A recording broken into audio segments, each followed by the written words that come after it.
Hi boys, welcome back. Today we're going to be covering Constellation 1 on TAO. Remember, constellations are a luxury. I don't think it's required at all.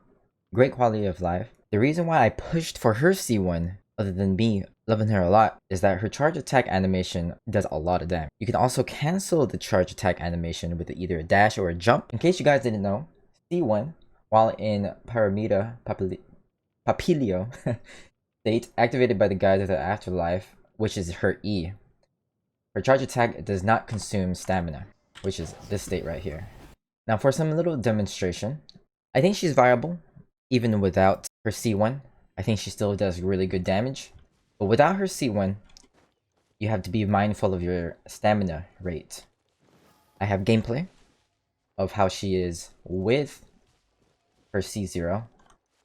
But with her C1, you can charge attack way more times. You don't really have to think about the stamina, and you can use that stamina to be dodging moves during combat, which is really nice. Is that for every charged attack paired with Xingqiu's ult will proc with her charge attack every time. There's no cooldown behind it, but it will proc every time. Okay, swords, vaporize. Another vaporize. Okay, so vaporize.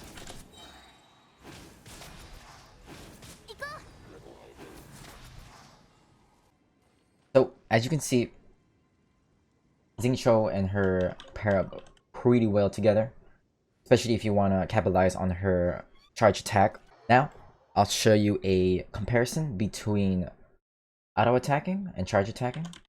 So as you can see, about 10k, 5k, 14 at the last hit. Damage is still pretty good. But if you compare it versus the charged attack,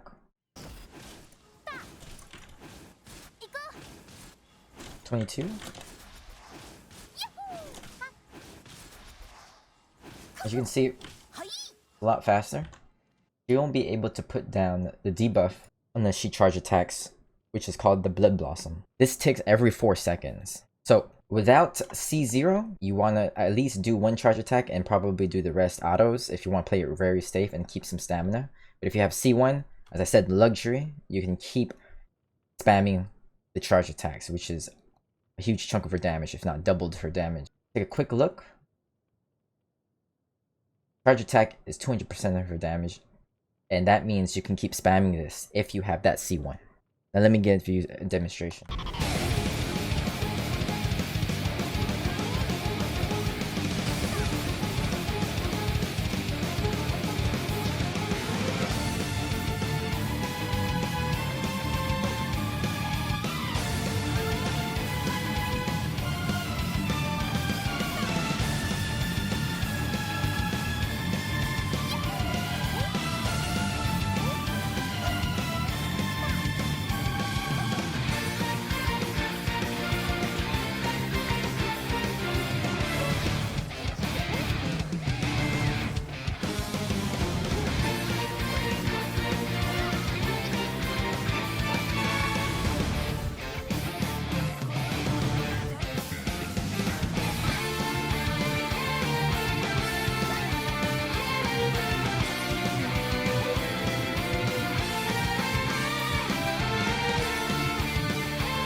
必ず目標達成できる。だからこそネバーギブアップ。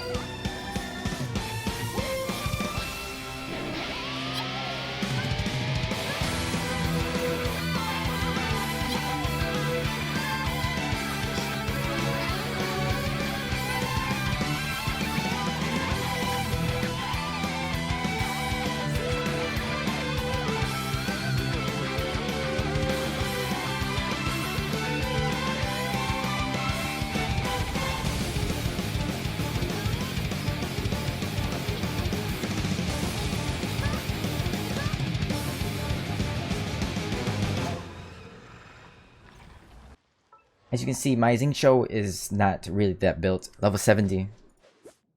That's are very easy to get. 28% crit chance, 71% crit damage, 166 energy recharge, 70 weapon, and then unfinished arts. Noblesse with Heart of Depth.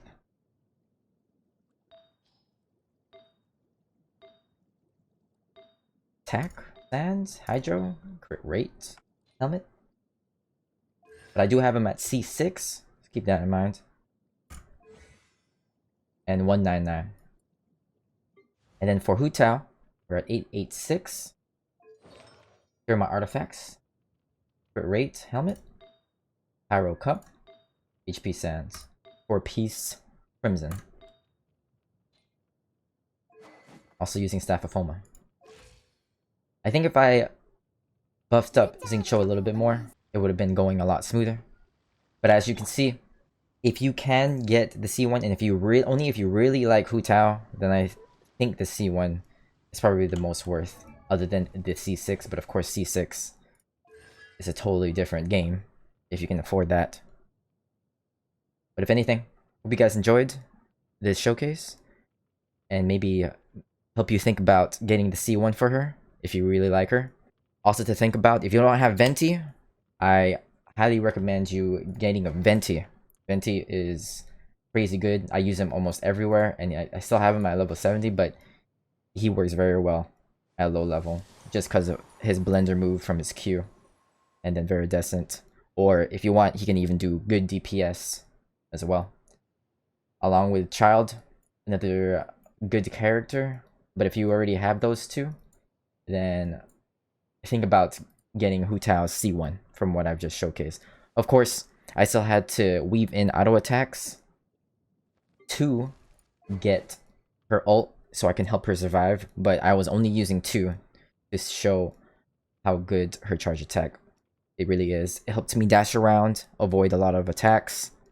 The only thing I have to be mindful of is my stamina, but it is a lot easier to weave around, which is a really nice luxury.